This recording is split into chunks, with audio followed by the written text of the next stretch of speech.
Alright, time for another one of my favorite plants. They're all my favorite plants, every video, right? So, this time we're in the deep forest of the Appalachians. And we are getting Black Cohosh, which is one of my favorites. It's wonderful stuff. So, this one does have a lot of lookalikes. I'm going to switch the camera around and show you kind of what the plant looks like this time of year. It's very late August, early September, and this is the time that you harvest your roots. Because, do you see how this plant is yellowing and kind of dying off? That means the flowers are done. See there? The flowers are done. The seed pods are falling off. And all of the energy of that plant, the sap, is going back into the root. So the root looks like this.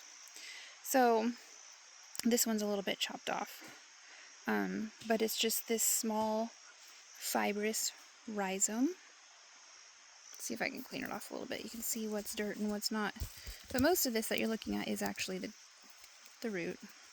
So do you see the new growth right there? Oh my gosh, this doubles as a mosquito swatter, because oh my goodness, flying things might. So you see that little new growth nub right there? You can snap that off and replant it with a little piece of the rhizome, and it will just grow again next year off of that piece.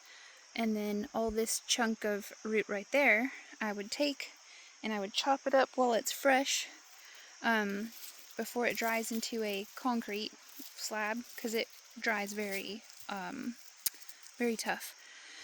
And I would make a tincture out of it or keep it for simmering teas, but tinctures I like best because they save forever. But this plant has been dubbed like the menopause plant, the menopause herbal remedy. That's because it deals with a lot of like emotional swings, real broody. They say Black Cohosh, it deals with like a black mood. You start getting real moody and a little bit batty feeling. I'm 40. I haven't experienced those things yet, so I don't know, but I've been around people, obviously, going through that. And yeah, just when they get broody and moody, and when hot flashes are in full strike, Black Cohosh is one of the best things to take for all of that.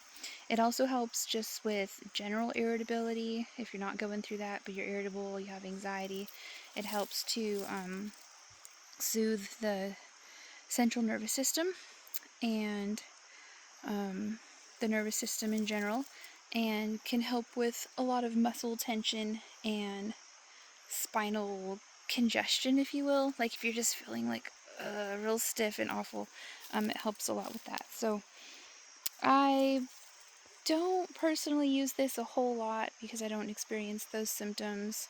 If I am dealing with back pain or irritability, I tend to go to either like mullein root for back pain or blue vervain, which pairs beautifully with Black Cohosh. And the black and blue cohoshes are also used to induce labor if you are running late and kind of need to get that started. So you don't want to take this during other times of pregnancy.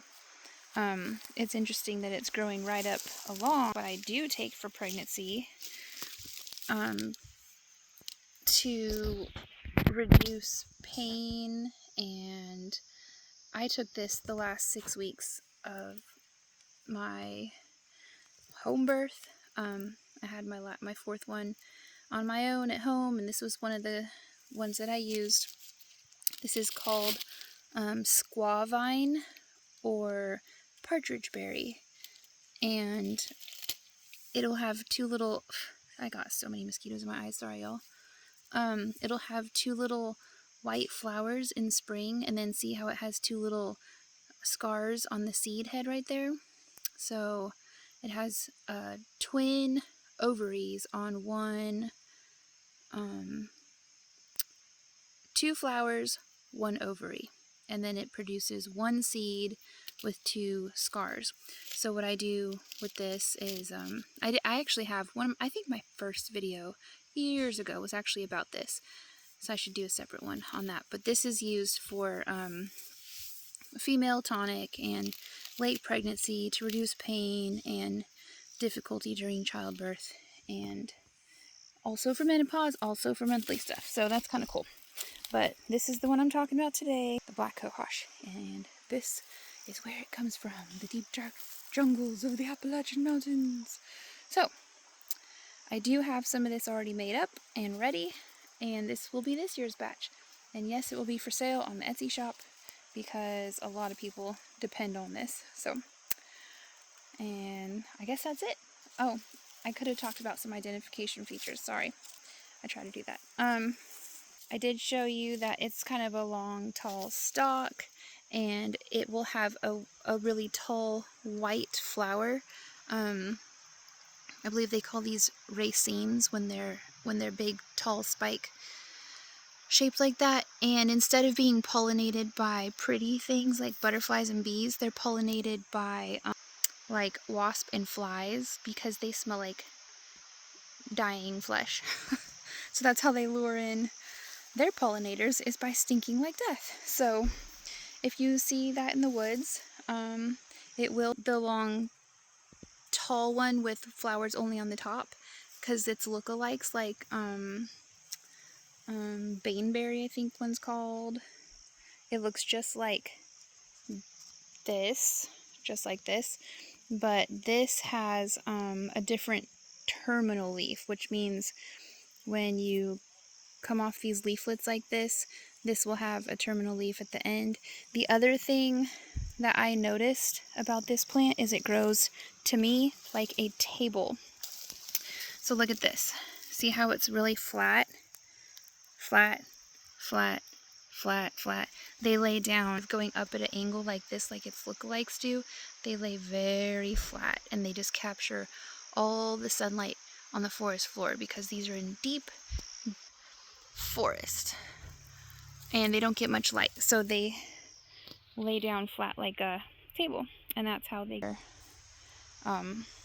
sunlight to do their photosynthesis. So anyways, I best get, family's calling, and yeah, we'll introduce this in some of the workshops in Gatlinburg. We'll work with this a little bit so you guys can get familiar with it. So you guys have a great day. Bye.